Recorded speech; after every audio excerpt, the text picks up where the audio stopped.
સંપત્તિ અને સમૃદ્ધિના હિન્દુ દેવતા ભગવાન કુબેરને પ્રસન્ન કરવા માટે નિષ્ઠાવાન ભક્તિ, સદાચારી આચરણ અને તેમના આશીર્વાદ મેળવવાના હેતુથી અમુક પ્રથાઓ અને ધાર્મિક વિધિઓનું પાલન સામેલ છે. ભગવાન કુબેરને સંપત્તિના ખજાનચી અને ભૌતિક વિશ્વના રક્ષક માનવામાં આવે છે અને શ્રદ્ધાળુ ઉપાસકો વિપુલતા, સફળતા અને નાણાકીય સ્થિરતા માટે તેમની કૃપા શોધે છે. આ વિડીયોમાં અમે ભગવાન કુબેરને પ્રસન્ન કરવાના વિવિધ પાસાઓનું અન્વેષણ કરીશું, જેમાં હિન્દુ પૌરાણિક કથાઓમાં તેમનું મહત્વ, તેમની પૂજા સાથે સંકળાયેલા ધાર્મિક વિધિઓ અને પ્રથાઓ અને સંપત્તિ પ્રત્યેની ભક્તિ અંતર્ગત દાર્શનિક ઉપદેશોનો સમાવેશ થાય છે. ભગવાન કુબેરનો પરિચય. ભગવાન કુબેર, જેને કુબેરા અથવા ધનપતિ તરીકે પણ ઓળખવામાં આવે છે, તે હિન્દુ પૌરાણિક કથાઓ અને ધાર્મિક કથાઓમાં નોંધપાત્ર સ્થાન ધરાવે છે. તેને ઝવેરાતથી શણગારેલા, સિંહાસન પર બેઠેલા અને કિંમતી રત્નો બહાર ફેંકે તેવા મંગૂસને પકડેલા દેવી તરીકે દર્શાવવામાં આવે છે. ભગવાન કુબેરને સંપત્તિ, સમૃદ્ધિ અને વિપુલતાના દેવ માનવામાં આવે છે અને ભૌતિક સમૃદ્ધિ અને નાણાકીય સુખાકારીની ઈચ્છા ધરાવતા ભક્તો દ્વારા તેમની પૂજા કરવામાં આવે છે. પૌરાણિક મહત્વ. હિન્દુ પૌરાણિક કથાઓમાં ભગવાન કુબેરને ઋષિ વિશ્વના પુત્ર અને મહાકાવ્ય રામાયણના વિરોધી રાવણના સાવકા ભાઈ તરીકે વર્ણવવામાં આવ્યા છે. કુબેરે દેવતાઓના ખજાનચી અને સંપત્તિના પૌરાણિક શહેર અલકાપુરીના સ્વામીનું પદ પ્રાપ્ત કરવા માટે કઠોર તપસ્યા કરી હોવાનું માનવામાં આવે છે.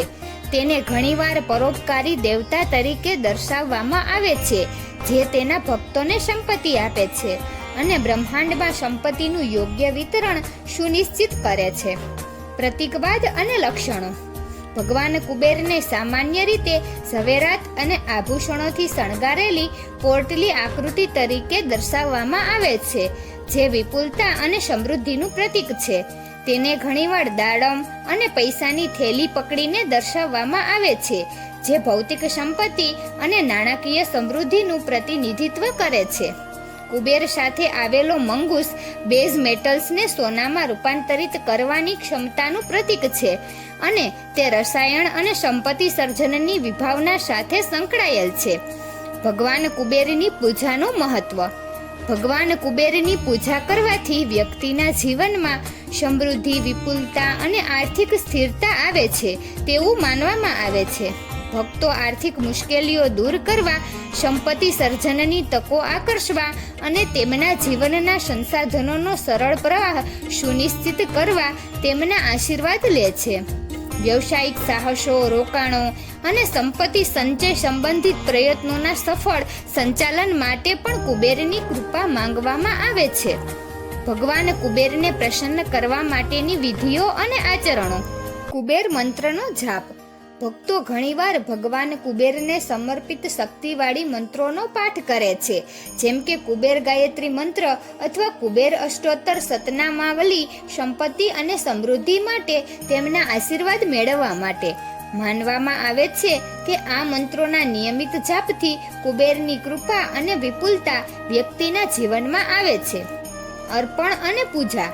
ભગવાન કુબેરનું સન્માન કરવા ભક્તો વિસ્તૃત પૂજા વિધિ કરે છે, જેમાં ફૂલો, ધૂપ, દીવા, ફળો અને મીઠાઈઓનો સમાવેશ થઈ શકે છે. કેટલાક ભક્તો તેમની ભક્તિ અને કૃતજ્ઞતાના પ્રતીક તરીકે અનાજ, ચાંદી અથવા સોનું જેવી વિશેષ વસ્તુઓ પણ આપે છે. કુબેર યંત્ર અને મૂર્તિ પૂજા. ઘણા ભક્તો કુબેર યંત્ર અથવા મૂર્તિઓ તેમના ઘર અથવા કાર્યસ્થળમાં સ્થાપિત કરે છે અને આ પવિત્ર વસ્તુઓની દૈનિક પૂજા વિધિ કરે છે. કુબેર યંત્ર એક ભૌમિતિક આકૃતિ છે જે દૈવી પ્રતીકો સાથે અંકિત છે, જે ભક્તિ અને પ્રામાણિકતા સાથે પૂજા કરવામાં આવે ત્યારે સંપત્તિ અને સમૃદ્ધિને આકર્ષિત કરે છે. દાન અને પરોપકાર. ભગવાન કુબેરને પ્રસન્ન કરવા માટેનું એક મહત્વપૂર્ણ પાસું દાન અને પરોપકારની પ્રથા છે. દયા, ઉદારતા અને કરુણાના કાર્યો દ્વારા ભક્તોને તેમની સંપત્તિ ઓછા નસીબદાર સાથે વહેંચવા માટે પ્રોત્સાહિત કરવામાં આવે છે. સખાવતી કાર્યોમાં દાન કરવું, ભૂખ્યાને ભોજન આપવું અને જરૂરિયાતમંદોને મદદ કરવી એ કુબેરના આશીર્વાદ મેળવવા માટે શુભ માર્ગ માનવામાં આવે છે. વ્રત અને ઉપવાસનું પાલન. કેટલાક ભક્તો વ્રત પાળે છે અને ભગવાન કુબેરને તેમના આશીર્વાદ મેળવવા માટે સમર્પિત આધ્યાત્મિક અનુશાસન હાથ ધરે છે. કુબેર સાથે સંકળાયેલા શુભ દિવસોમાં જેમ કે કુબેર તૃતીયા અથવા અક્ષય તૃતીયા એવું માનવામાં આવે છે કે તે વ્યક્તિની આધ્યાત્મિક યોગ્યતામાં વધારો કરે છે અને દેવી કૃપા આકર્ષિત કરે છે. સંપત્તિ પર ફિલોસોફિકલ ઉપદેશો. કર્મ અને ધર્મ. કર્મ અને ધર્મની વિભાવના હિન્દુ ફિલસૂફીમાં કેન્દ્રીય છે અને સંપત્તિના સંચય અને વિતરણમાં નિર્ણાયક ભૂમિકા ભજવે છે. ભક્તોને સદ્ગુણી કાર્યોમાં જોડાવવા અને તેમની ફરજો ઈમાનદારી અને પ્રામાણિકતા સાથે પૂર્ણ કરવા માટે પ્રોત્સાહિત કરવામાં આવે છે, એ જાણીને કે તેમની ક્રિયાઓ આખરે તેમની નાણાકીય સુખાકારી નક્કી કરશે. અલગતા અને ત્યાગ. જ્યારે હિન્દુ સંસ્કૃતિમાં સંપત્તિ અને સમૃદ્ધિનું મૂલ્ય છે, ત્યારે ભક્તોને ભૌતિક સંપત્તિથી અલિપ્તતા અને ત્યાગનું મહત્વ શીખવવામાં આવે છે. ભગવાન કુબેર માત્ર સંપત્તિના દાતા તરીકે જ નહીં, પરંતુ દુન્યવી ધનની અસ્થાયીતાના સ્મૃતિરૂપ તરીકે પણ પૂજનીય છે. ભક્તોને આંતરિક સંપત્તિ કેળવવા માટે પ્રોત્સાહિત કરવામાં આવે છે, જેમ કે સદ્ગુણો, શાણપણ અને આધ્યાત્મિક જ્ઞાન જે શાશ્વત અને દિવ્ય છે. સેવા અને બલિદાન. ભગવાન કુબેરને પ્રસન્ન કરવાનો માર્ગ નિસ્વાર્થ સેવા અને બલિદાન દ્વારા મોકળો છે. ભક્તોને નમ્રતા અને કરુણા સાથે અન્યની સેવા કરવા માટે પ્રોત્સાહિત કરવામાં આવે છે, એ જાણીને કે સાચી સમૃદ્ધિ જરૂરિયાતમંદોને ઉત્થાન અને સશક્તિકરણથી આવે છે. અન્યના કલ્યાણ માટે પોતાની ઈચ્છાઓ અને અહંકારનો ત્યાગ કરીને ભક્તો કુબેરની દૈવી ઈચ્છા સાથે પોતાની જાતને સંરેખિત કરે છે અને તેમના પરોપકારી આશીર્વાદને આકર્ષિત કરે છે. ભગવાન કુબેરના ભક્તો. ભગવાન કુબેરના ભક્તો વિવિધ પૃષ્ઠભૂમિ અને વ્યવસાયોમાંથી આવે છે, જેમાં ઉદ્યોગપતિઓ, ઉદ્યોગ સાહસિકો, વેપારીઓ અને નાણાકીય સ્થિરતા ઈચ્છતા વ્યક્તિઓનો સમાવેશ થાય છે. તેઓ પ્રામાણિકતા, ભક્તિ અને તેમના આશીર્વાદની અસરકારકતામાં દ્રઢ વિશ્વાસ સાથે કુબેરની પૂજાનો સંપર્ક કરે છે. ઘણા ભક્તો વ્યક્તિગત પુરાવાઓ અને અનુભવો શેર કરે છે કે કેવી રીતે ભગવાન કુબેરની કૃપાથી તેમના જીવનમાં પરિવર્તન આવ્યું છે. અન્ય લોકોને તેમના આશીર્વાદ મેળવવા માટે પ્રેરણા આપે છે. નિષ્કર્ષ. નિષ્કર્ષમાં ભગવાન કુબેરને પ્રસન્ન કરવા માટે આધ્યાત્મિક પ્રથાઓ, નૈતિક આચરણ અને દાર્શનિક શાણપણનો સમાવેશ કરતા સર્વગ્રાહી અભિગમનો સમાવેશ થાય છે. ભક્તો માત્ર ભૌતિક સંપત્તિ અને સમૃદ્ધિ માટે જ નહીં, પરંતુ આધ્યાત્મિક સમૃદ્ધિ અને આંતરિક પરિપૂર્ણતા માટે પણ કુબેરના આશીર્વાદ લે છે.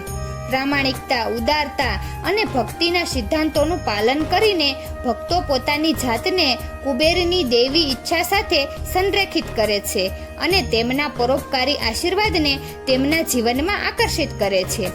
જેમ જેમ આપણે ભગવાન કુબેરને પ્રસન્ન કરવાની યાત્રા શરૂ કરીએ છીએ, તેમ આપણે પ્રાચીન શાસ્ત્રોના શબ્દોને યાદ કરીએ. યથા દ્રષ્ટિ તથા સૃષ્ટિ. જેમ દ્રષ્ટિ છે તે જ રીતે પ્રગટ પણ છે.